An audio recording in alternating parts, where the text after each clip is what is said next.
Hello students, मैं doctor Babita single, सह आचार्य इतिहास, राजकीय कला कन्या महाविद्यालय कोटा। पिछले वीडियो में मैंने आपको रज़िया सुल्तान के बारे में बताया था कि किस प्रकार से रज़िया सुल्तान ने जनता के समर्थन से सिंहासन को प्राप्त किया था। एक शासिका बनी थी और तुर्की अमीर जिन्होंने उसका विद्रोह किया था, जो उसको शासक मानने के लिए तैयार नहीं थे, उसका किस प्रकार उसने कूटनीति और कुशलता से उनका सामना किया और उन सभी को समाप्त किया। और उसके पश्चात अपनी स्थिति मजबूत हो जाने के बाद उसने प्रशासनिक पुनर्गठन का कार्य प्रारंभ किया था। रज़िया सुल्तान ने अपने सुल्तान की शक्ति और सम्मान में वृद्धि करने के लिए अपने व्यवहार में भी परिवर्तन किया था। उस सब के बारे में मैंने आपको पिछले वीडियो में बताया था कि उसने शासन की बागडोर को पूर्णतः अपने हाथों में लेने के लिए पर्दा को भी त्याग दिया था। पुरुषों की भांति वस्त्र पहनना भी प्रारंभ कर दिया था। जनता के सामने घोड़े की सवारी करना प्रारंभ भी कर दिया था। और साथ में उसने तुर्की अमीरों की अपेक्षा गैर तुर्की अमीरों को भी महत्व देना शुरू कर दिया था।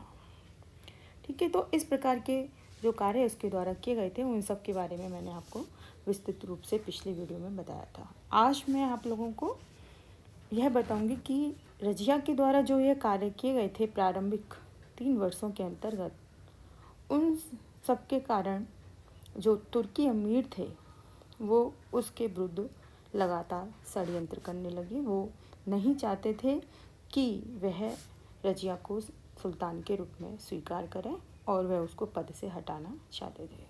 तो उनके द्वारा रज़िया के विरुद्ध विद्रोह किया गया और अंत में रज़िया का पतन हुआ।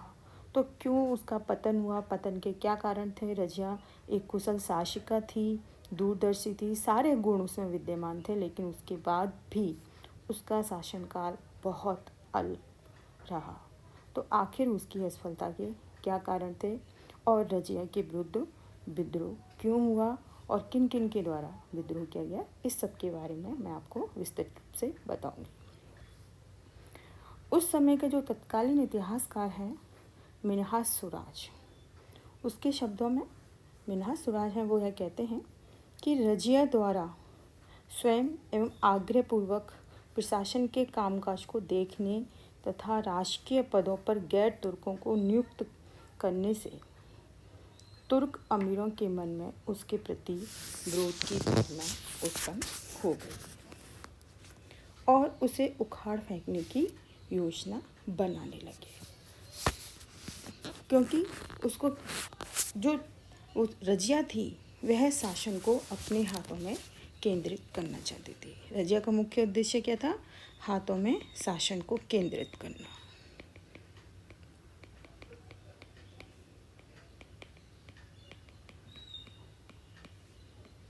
जैसा कि मैंने आपको बताया था। और दूसरा क्या था कि तुर्की अमीरों को अधीनस्थ लाना और गैर तुर्की जो मुसलमान थे उनको भी पदों पर नियुक्त करना उसकी इस योजना का भाग था, क्योंकि वह इसके द्वारा क्या करना चाहती थी? वह तुर्की अमीरों की शक्ति को तोड़ने का प्रयत्न कर रही थी।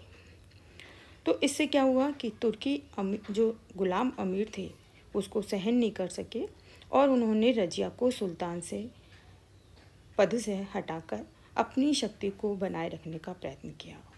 तो इस कारण क्या हुआ? उसके विरुद्ध उन्होंने षड्यंत्र किया।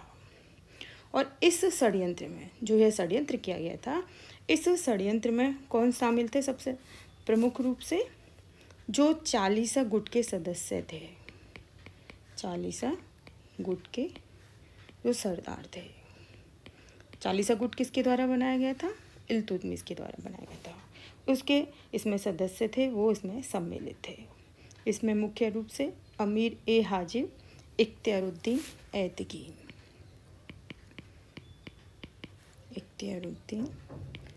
ऐतकीन, एक तो ये भी था इसमें शामिल। उसके अलावा लाहौर का सूबेदार कबीर खां अय्याज,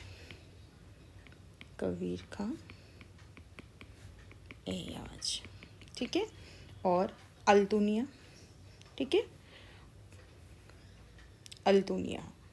तो ये इसमें मुख्य रूप थे जिन्होंने इस षड्यंत्र का नेतृत्व किया। परंतु दिल्ली में रजिया पूर्णतः सुरक्षित थी। दिल्ली के नागरिक उसके प्रति वफादार थे, पूर्णतः वह सचेत थी, जिसके कारण महल में कोई भी षड्यंत्र नहीं हो सकता था और दिल्ली पर आक्रमण करके उसे जीतने का लक्ष्य भी उनका पहले की भांति असफल हो सकता था। तो इस कारण उन्होंने क्या निश्चय किया कि रजिया को उसकी राजधानी से दूर ले जाकर ही उसको समाप्त किया जाए। तो इस तरह से यह षड्यंत्र बना गया और इस आशा से तो सबसे पहला जो विद्रोह किया गया था वो किया गया था लाहौर के इक़्तिदार कबीर खां एयाज ने 1240 ईस्वी में, क्योंकि दिल्ली से बहुत दूर था तो वहाँ पर उसने विद्रोह कर दिया। रजिया तुरंत अपनी सेना को लेकर वहाँ पहुँची। उसको कबीर खां जो है उसको परास्त कर दिया गया और उसने आत्मसमर्पण कर दिया। रजिया ने उसकी सूबेदारी छीन ली और उसके स्थान पर उसको मुल्तान का सूबा दे दिया।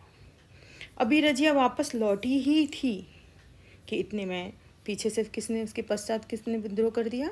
भटिंडा के सूबेदार अल्तुनिया ने विद्रोह कर दिया।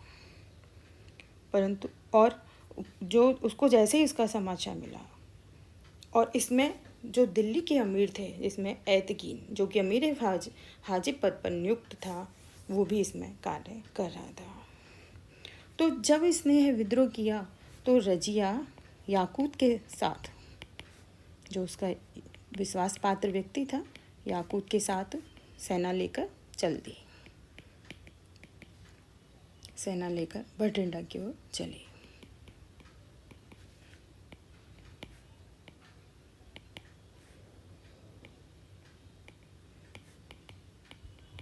ठीक है, रजिया ने, और वह लेकिन जब वो उस समय अपने पूरी तरह घेरा डाले हुए थी रजिया भटिंडा के किले का, उसी समय जो तुर्की अमीर थे उन्होंने उसके साथ धोखा किया और उन्होंने क्या किया कि जमालुद्दीन याकूत का वध कर दिया। जमालुद्दीन याकूत का वध कर दिया गया। किसके द्वारा किया गया वध? तुर्की अमीरों के द्वारा। ठीक है, उसका वध कर दिया गया और साथ में क्या किया, जो सेना है उसने अमीरों के द्वारा जो धोखा दिया गया और रजिया के विरुद्ध विद्रोह करके उसको भी पकड़ लिया गया और भटिंडा के किले में कैद कर दिया गया। तो जैसे ही रजिया को कैद कर दिया गया तो दिल्ली में जब षड्यंत्रकारियों को यह खबर पहुंची तो उन्होंने बहराम शाह को क्या बना दिया, उसको सिंहासन पर बैठा दिया। रजिया को भटिंडा में कैद कर लिया गया तथा बहराम शाह ये इल्तुतमिश का पुत्र था और बहराम शाह को दिल्ली का सुल्तान बना दिया। ठीक है, तो इस समय वापस कौन हावी हो गए? तुर्की अमीर वापस से हावी हो चुके थे। ये पहले ही निर्णय ले चुके थे कि रजिया को हटाना है और उसके स्थान पर किसी अन्य जो अक्षम व्यक्ति है उसको शासक बना, तो बहराम शाह को शासक बना दिया गया। विद्रोह की सफलता हो गई पूरी तरह से, लेकिन उसके बावजूद क्या हुआ, जो अल्तुनिया था उसको इच्छानुसार पद नहीं मिला था और उसका जो मित्र था ऐतकीन उसका भी वध कर दिया गया था। तो उसको लगा कि अब वह कोई अच्छा पद प्राप्त नहीं कर सकता, तो उसने विद्रोह करना निश्चित किया और उसने ऐसे में अपने इच्छानुसार पद प्राप्त करने के लिए उसने रजिया से विवाह कर लिया। रजिया ने भी इस समय कूटनीति का परिचय दिया। वह भी चाहती थी कि सिंहासन प्राप्त करने के लिए आवश्यक है कि वह अल्तुनिया का साथ ले। तो रजिया ने सिंहासन को प्राप्त करने की उसको भी आशा थी और उधर अल्तुनिया को भी अपने सम्मान और पद में वृद्धि की भी आशा थी। तो इस कारण से दोनों ने अपने स्वार्थवश दोनों ने विवाह कर लिया। तो जब इस तरह से और वो उन दोनों ने अपनी सेना को एकत्र किया और दिल्ली की ओर बढ़ना प्रारंभ कर दिया, लेकिन जो दिल्ली की संगठित सेना के मुकाबले वो जीत नहीं पाई और पराजय हुई और वापस वो भटिंडा की ओर लौट पड़े। लेकिन जो उनके सैनिक साथी थे उन्होंने उनका साथ छोड़ दिया और मार्ग में जब वो बठिंडा की ओर लौट रहे थे तो मार्ग में कैथल के निकट रजिया का वध कर दिया गया। रजिया और अल्दुनिया का कहाँ पर किया गया था? 13 अक्टूबर 1240 ईस्वी में कैथल के निकट रजिया का वध कर दिया गया। कुछ डाकू थे, उन्होंने अल्दुनिया और तो इस प्रकार दुखद अंत हुआ रजिया का। अल्पकालीन समय रहा। अब आता है कि रजिया जो कि एक बहुत ही योग्य शासिका थी, लेकिन उसने मात्र 3 वर्ष 5 माह और 6 दिन शासन किया। वह लंबे समय तक शासन नहीं कर पाई। आखिर उसके क्या कारण थे? रजिया इल्तुतमिश की संतानों में सबसे योग्य थी और उसने यह सिद्ध भी किया, परंतु उसके बाद भी वह थोड़े से समय तक ही शासन कर पाई और उसका दुख में अंत हो गया। उसके जो पतन के कारण है, उसमें सबसे जो मुख्य कारण है वो है तुर्की गुलाम सरदारों की महत्वाकांक्षा। जो तुर्की अमीर थे, उन्होंने सबसे बड़ी महत्वपूर्ण भूमिका निभाई उसके पतन में, क्योंकि रजिया दिल्ली की जनता के समर्थन से राजगद्दी पर आसीन हुई थी। इसमें तुर्की अमीरों का कोई योगदान नहीं था और तुर्की अमीर वर्ग जो इस समय काफ़ी शक्तिशाली था, वह सुल्तान की सत्ता पर नियंत्रण रखने का अभ्यस्त भी था और रजिया स्वतंत्र रूप से शासन करने और प्रशासन में उनके प्रभाव में जो है उसको उनके प्रभाव को स्वीकार नहीं कर सकती थी। वो स्वतंत्र शासन करना चाहती थी और उनको अपना अधीनस्थ बनाना चाहती थी। तो उसने प्रारंभ से ही क्या किया कि तुर्की अमीरों की शक्ति को और उनके प्रभाव को कम करने की नीति अपनाई। इसके लिए उसने क्या किया? गैर तुर्की जो अमीर थे उनको उच्च पद दिया और उनको अपना विश्वास पात्र बनाया। तो उससे क्या हुआ कि जो तुर्की अमीर थे वो रजिया के विरुद्ध षड्यंत्र करना उन्होंने प्रारंभ कर दिया। प्रारंभ में तो जो अमीरों का विद्रोह हुआ था उसको तो कुचल दिया गया था रजिया के द्वारा, पर अंत में तुर्की अमीरों के जो गुप्त षड्यंत्र थे वह उनका मुकाबला नहीं कर पाई और वह अपने ही जो तुर्की अमीर थे उनकी स्वार्थलिप्सा का शिकार हो गई।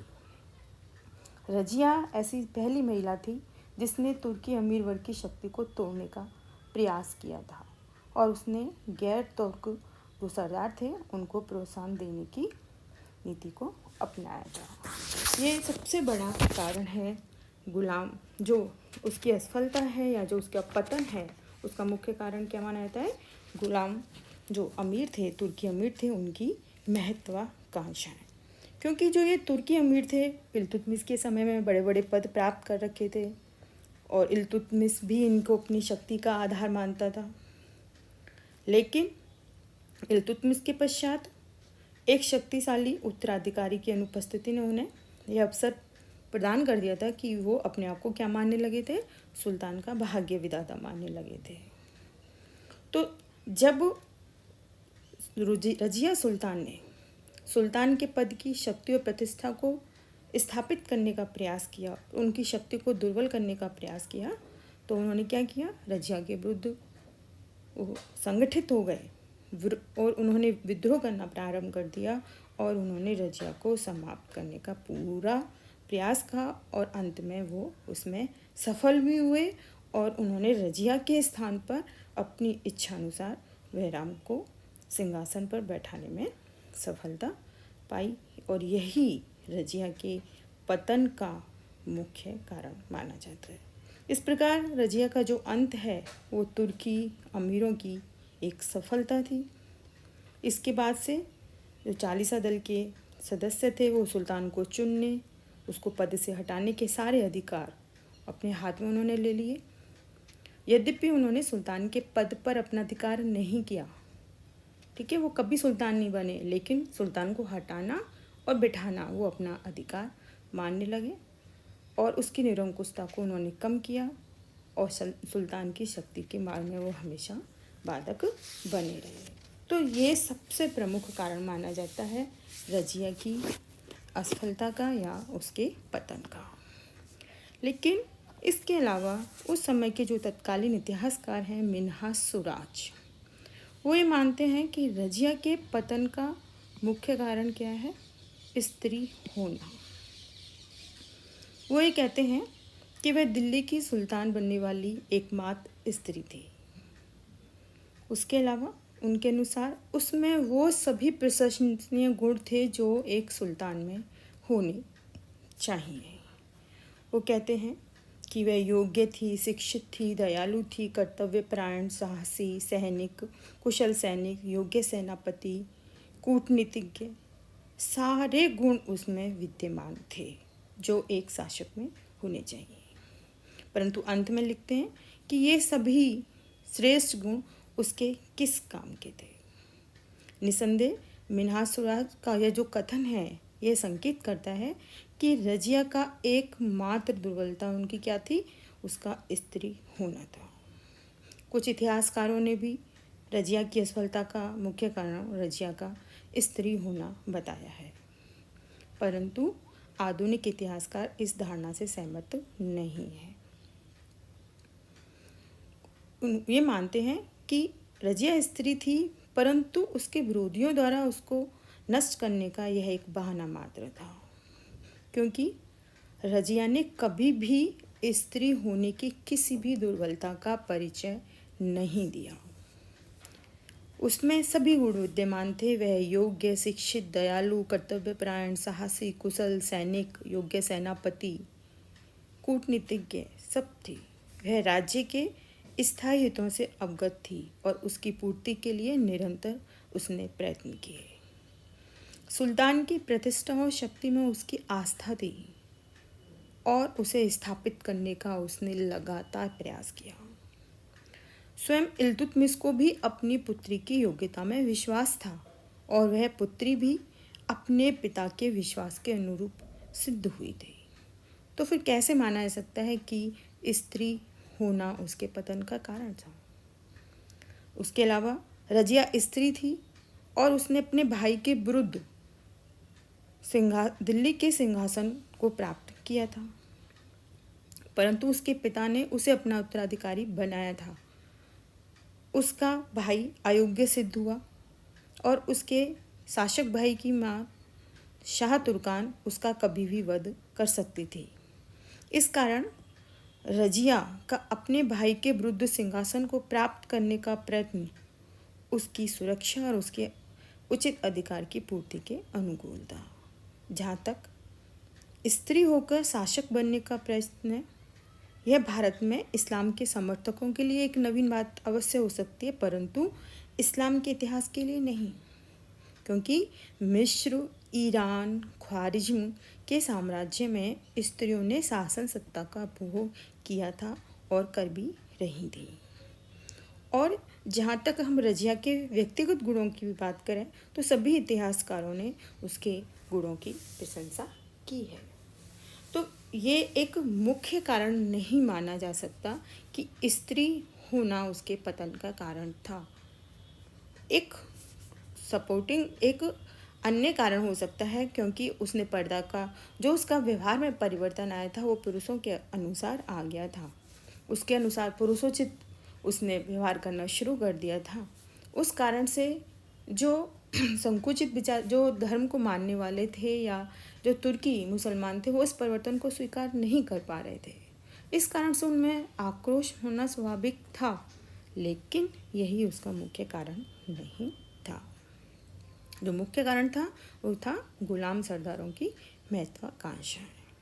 उसके अलावा एक अन्य और कारण माना जाता है जो उस समय के तत्कालीन इतिहासकार हैं, वो कहते हैं इसामी। वो ये मानते हैं कि रजिया और जो जमालुद्दीन याकूत था, जो अविसिनियन था, उनके बीच में अनुचित प्रेम संबंध था। इसका जो समर्थन है फरिश्ता ने भी किया है, इब्न बतूता ने भी किया है, और उन्होंने कहा इस जो अनुचित प्रेम संबंध था उसका आरोप लगाया है। इस कारण से जो तुर्की अमीर थे वो उससे बहुत नाराज़ थे।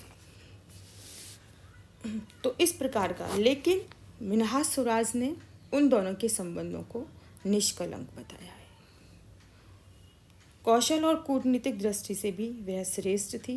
यह उसने बताया है मिन्हाज सिराज ने, और यह कहा है कि किसी प्रकार का उसमें चारित्रिक अवगुण नहीं था। तो यह है इसकी असफलता का एक कारण नहीं माना जाता, केवल ये आक्रोश का कारण माना जाता है। सब जो आधुनिक इतिहासकार हैं, लैंडपूर, मजूमदार, बुलजले है, वो सब उसके चरित्र को निर्दोष, रजिया को निर्दोष मानते हैं, उसके चरित्र को निष्कलंक मानते हैं। तुर्की जो सरदार हैं उनके आक्रोश का मुख्य जो कारण था वो ये था कि याकूत गैर तुर्की था और उसे सुल्तान की कृपा प्राप्त थी। इस कारण से जो तुर्की अमीर थे वो याकूत से ईर्ष्या रखने लगे थे और रजिया के विरुद्ध विद्रोह हो गए थे। ठीक है, तो ये एक प्रमुख ये कारण माना जाता है, ना कि प्रेम संबंध होना ये कारण माना जाता है। ये गलत आरोप ईसा में जो लगाया गया है, ये अनुचित आरोप बताया जाता है आधुनिक इतिहासकारों के द्वारा। तो रजिया सुल्तान के जो पतन का जो वास्तविक कारण था वो यही था कि तुर्की शासन सत्ता पर अपना नियंत्रण रखना चाहते थे, जबकि रजिया अमीरों को अपनी सत्ता के अंतर्गत रखना चाहती थी।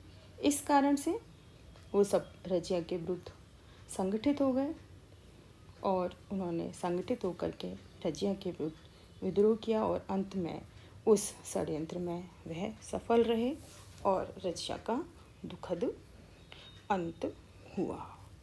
लेकिन इस बात से इनकार नहीं किया जा सकता कि इल्तुतमिश के उत्तराधिकारियों में सबसे श्रेष्ठ थी।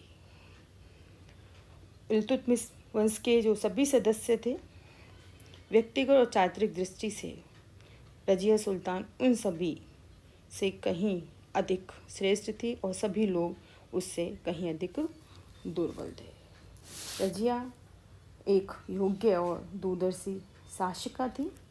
सर्वप्रथम तुर्की अमीरों की शक्ति को कम करने का उसी ने ही प्रयास किया था। इस दृष्टि से वह अलाउद्दीन खिलजी और मोहम्मद तुगलक की अग्रगामी भी थी, और उसके अलावा उसने मंगोलों के प्रति भी राजनीतिक दूरदर्शिता की नीति का पालन किया और ख्वारिज्मी के शाह को सहायता देने से इनकार कर दिया था।